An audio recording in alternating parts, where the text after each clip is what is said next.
All of my friends, when I don't have a lot, I keep my circle very small, but they were very supportive and encouraged me to do this, especially my husband.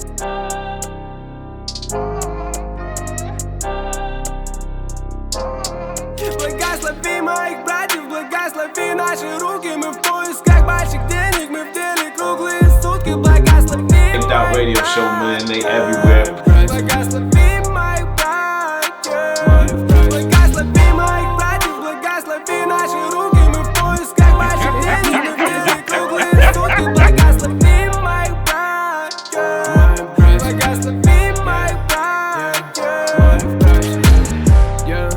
Я скрутил себе потолще, я выдыхаю The best jam I have ever eaten. Oh, wow. I have that as a testimonial. И не играй со мной свою роль. Со мной молодые братья. Мы возьмем котлеты наличных себе на завтрак. Сегодня-завтра, неважно как я. You, эй, yeah.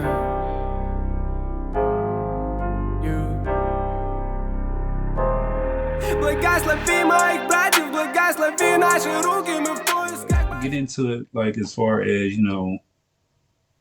you're originally from Alabama.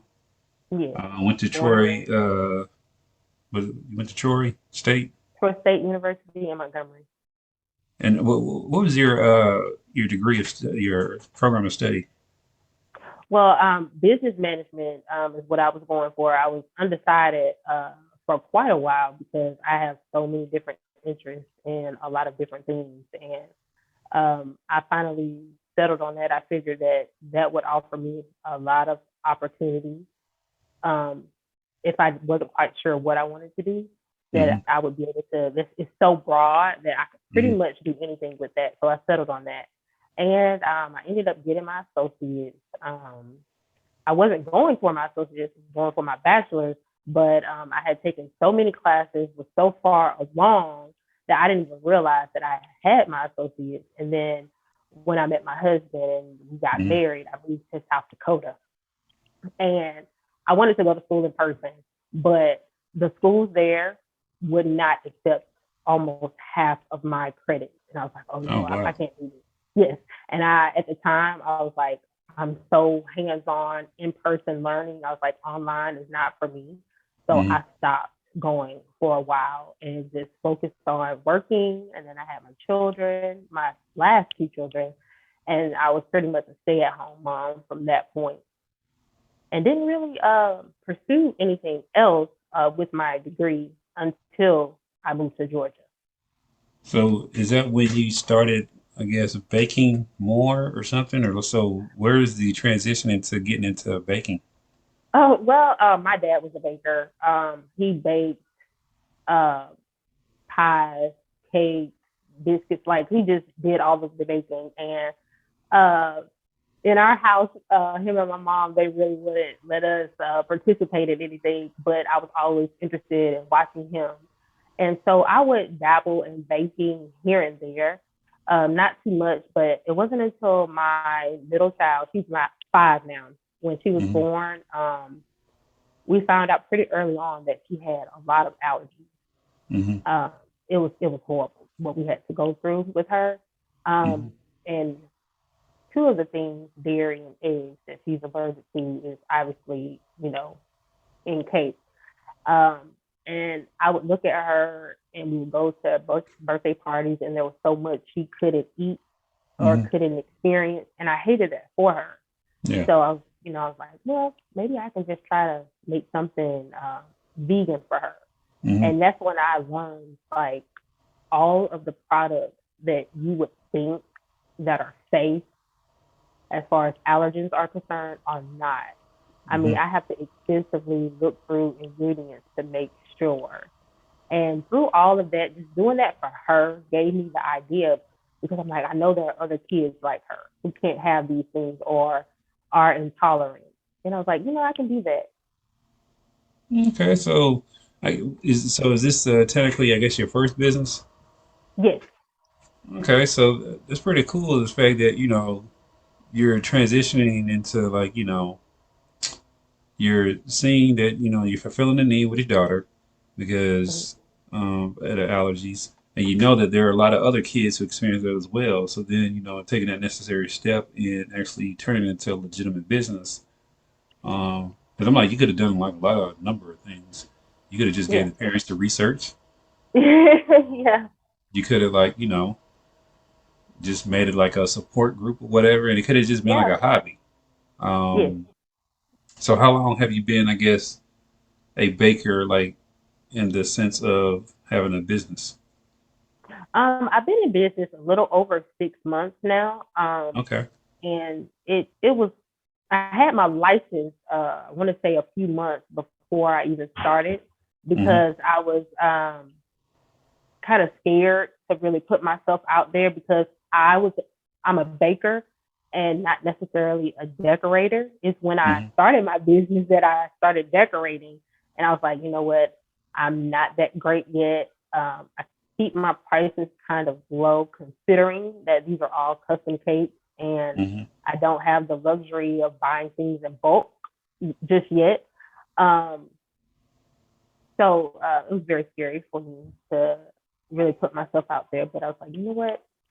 You have one life to live, so why not just go Yeah, for it? yeah, exactly. Like you said, you only have one life to live.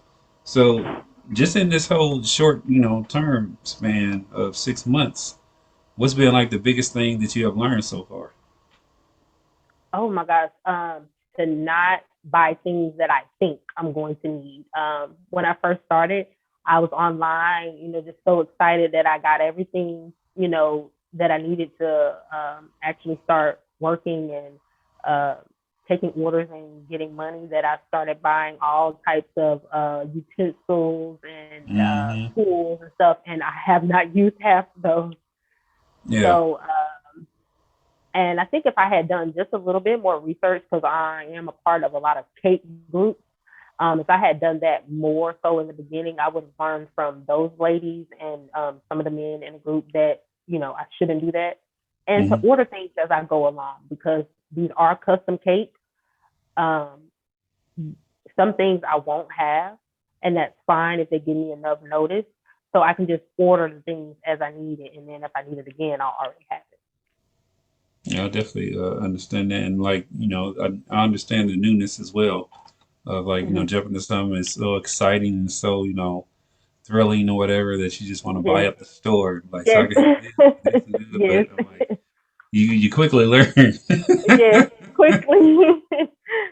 So when you started to pursue this, I'm sure you had like a close knit circle that you would tell about this, whether it be family, friends, coworkers, whatever. Mhm. How did your network of people react to you jumping out there and doing this as a business?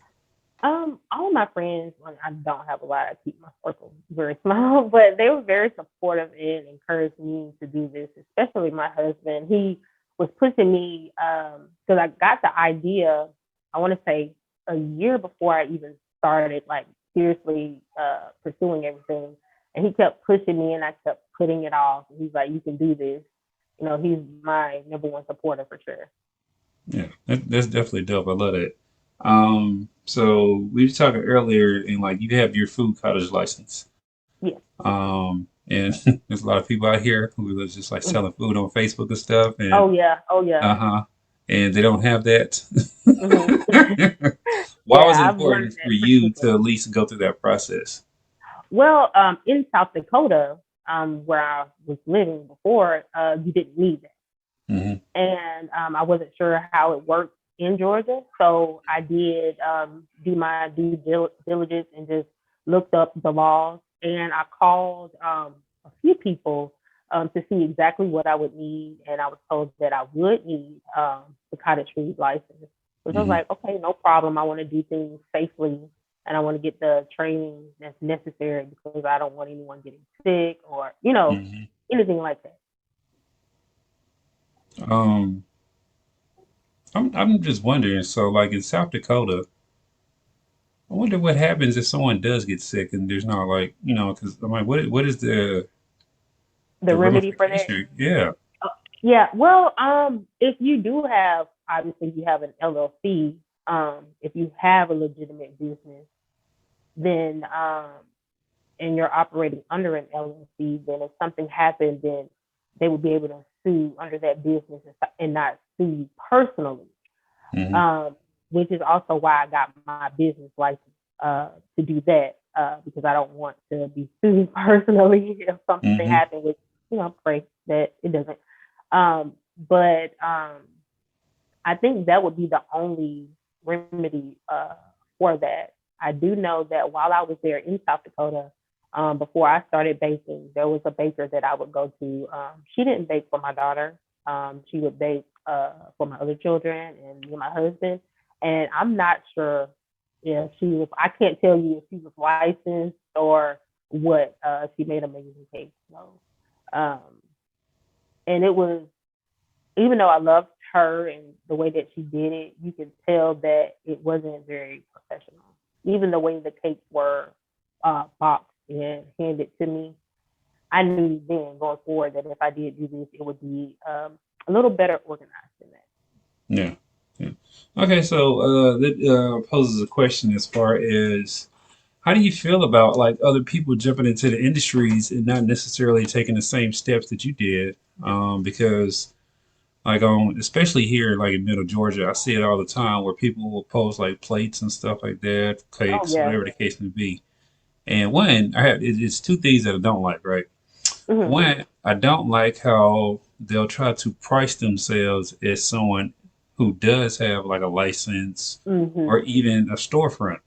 Yeah. To me, you're not at that same level. So regardless of the Right. skill set, you have not invested that, that you ain't got no skin in the game. Right. Right. Right. And then two, I think it hurts people. I think it hurts the industry that people Mm-hmm. participate in correctly, Yeah. because consumers will sit there and be like, well, this person, sells that the same thing or whatever at a cheaper price, or I can just get it from over here. Right. That Um, happens so much. but I'm like this, and then they give them a bad, like, situation. So then they just put everybody in the same box. Mm-hmm. Yeah, I never honestly I never really thought about that before because growing up I knew a lot of people who sold plates Mhm. and did things like that. And my mom, she actually still sells plates every now and then. She Mhm. doesn't charge like an arm and leg or anything like that, but it's just something she does every now and then to put a little extra money in her pocket. I feel that, if you're letting people know up front, hey, this is not legitimate business, if you let people know, if you make them aware of basically what they're getting into, I don't want to knock their hustle. But for me, I want to be legitimate and do things correctly because not only do I want to get my product out there, I want to do it safely. And I don't want anything to happen to anyone, while what I say under my care. Yeah. I don't want that. And I feel like, yes, there are so many people who are out there doing it without having a license or anything, but I look at it as they can't do what I do. Yeah. They can try. Some may even, but they can't give me. I can only give me to people, and Yes. they'll never be able to do that. So with your cakes, and I guess okay, so just baking in general, are you just focused on just cakes and cupcakes, or just desserts, or like what's your specialty, and like how do you sell Um, yourself?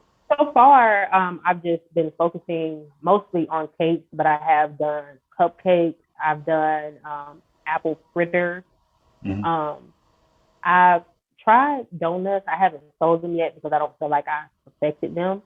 Hmm. Um, but I've done cookies as well. So I'm trying to branch out and do more things and have more of a variety.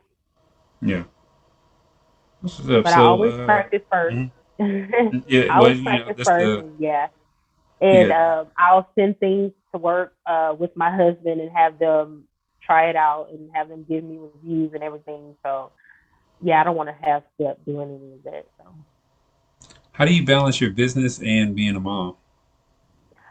Um, well, I think because for so long, like even before I got with my husband, um, I was pretty much doing things on my own and being that person that everyone depends on and comes to. So it's almost second nature to me to multitask and Hmm. do a lot of things at once. Like when I don't have a lot to focus on, that's when I feel like, okay, what am I missing? I'm forgetting something. Okay. I definitely could understand that. I was like that at one point because I do a lot of stuff, and but then I've learned that you have to take the downtime because it allows you to revamp, re-energize, think about new things and new ideas, and then That's to implement those new ideas because we don't true. just want the ideas to just sit on the shelf and nothing else Right, happens to it. right. So as far as your uh, culinary craft. Hmm. What's been like I guess the hardest? Because I'm looking at the pictures and I mean, you got a lot to choose from as far as like people seeing your work. But what's been Hmm. the most difficult thing for you to be able to make? Um, it really depends. Most of the cakes so far have been very standard. No one has asked for different types of shapes or sculpted cakes, which I do hope to get into. I know I will need a lot of practice for that, but I'm hoping to move to that level as well. So far, most of it is like getting a clean final product. Mhm. I'm still working on that because even though I've been baking for a long time, I am still new to decorating. So Mhm. it's hard sometimes to get a clean final product. And I will look at things and look at it and see so many flaws, and then I'll try to fix it. And then to me, I feel like, oh my gosh, I've made it worse. So I have to learn. I had to learn to just leave it alone. And so far, everyone has really loved what I've given them. So it's mostly just me in my head and wanting Mhm. perfection when it's just not going to happen. Well, we're not perfect creatures, so we can't Right. be perfect. There's no perfection. But I do Right. understand that you have a certain internal standard. And Hmm. there's nothing wrong with that. Just don't let it like you know overcome because equality and value is set by the customers anyway. Right. So That's true. if they say that you're doing well, then you're doing well. So Yeah. keep it Yeah. keep it moving. Would you ever participate in any like baking shows or things like that or? Oh gosh, I don't know if I'm on that level.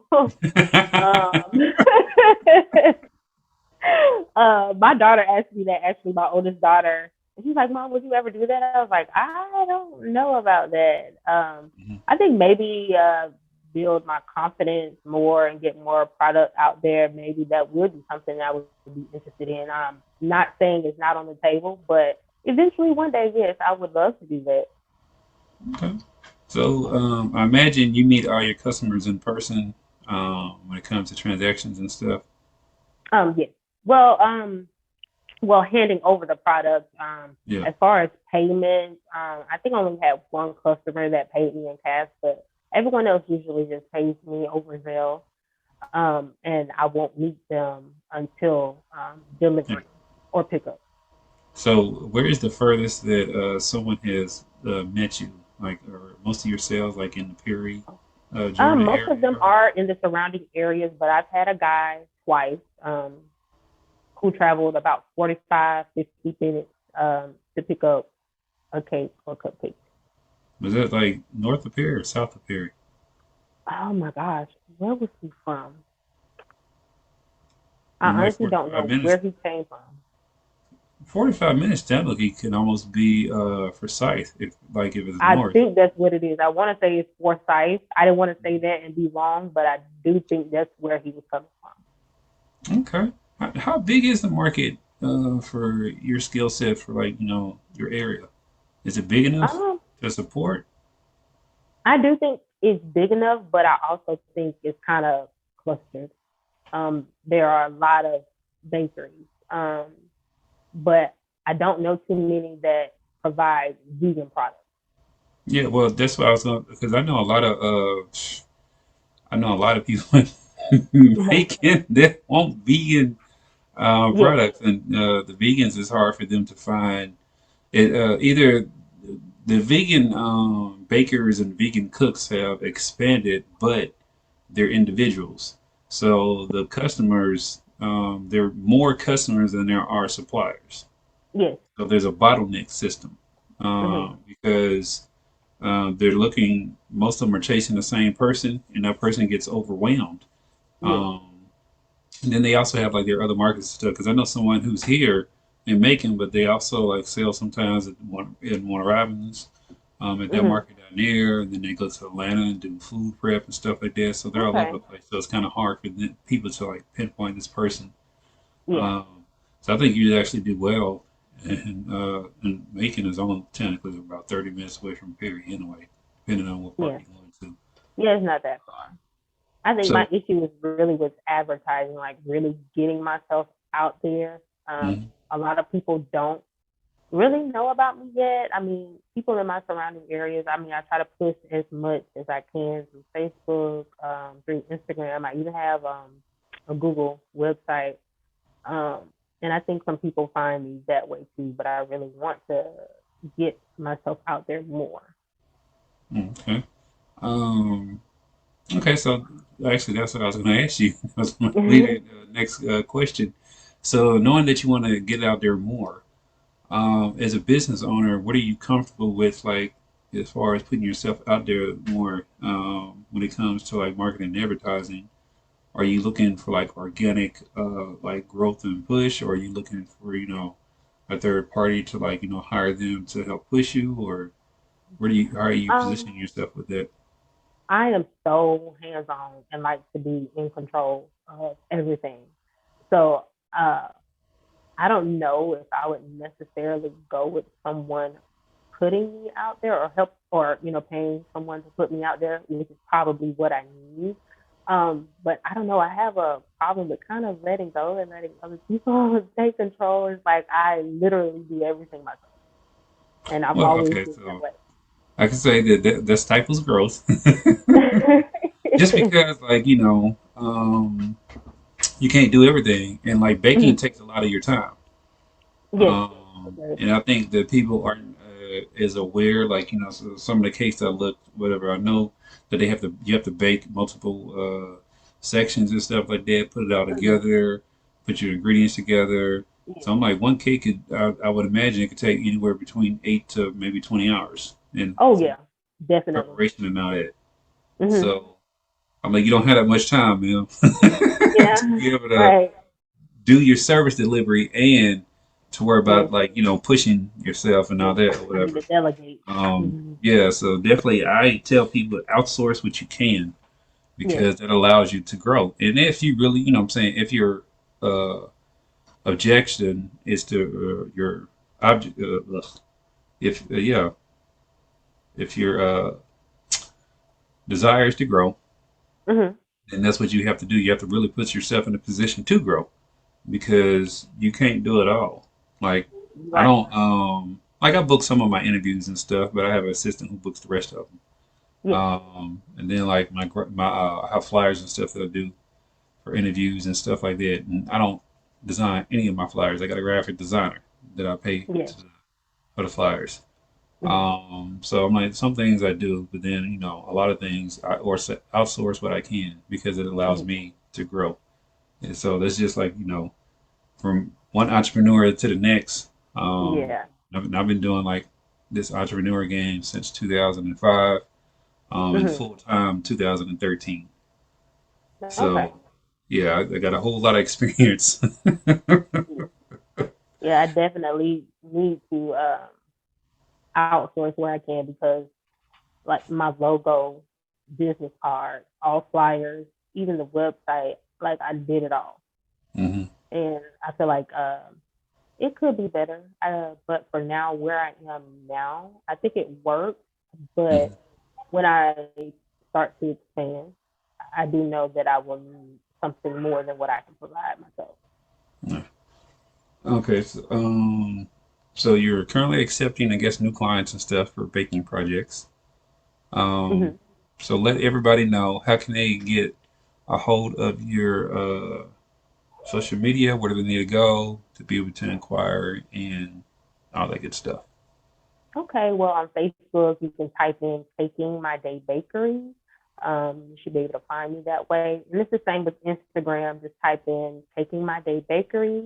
And on Google, you can go to taking.my.day.bakery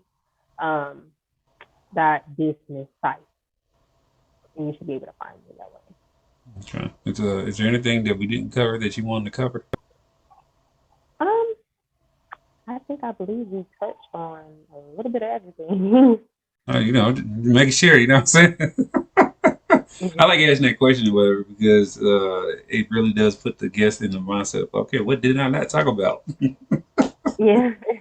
But thank you, Miss Tamiqua, for sharing your story. But everybody out there who will be watching this interview, I want y'all to go and follow Caking My Day Bakery on Facebook and Instagram, especially if you're in the Perry, Fort Valley, Warner Robins area and you want to be able to support. Right. Go ahead and go to that page, and y'all see those fantastic pictures that I've already seen. And if anyone out there, if you have not, go ahead and download the Bank That Radio Show app. Trying to get to 2,000 downloads on the app, and y'all keep on supporting. And thank you, ma'am. Hey, no problem. Thank you so much for having me. My kids do that all the time. Yeah. Играй со мной свою роль. Со мной молодые братья. Мы возьмем котлеты наличных себе на завтрак. Сегодня-завтра, неважно как я.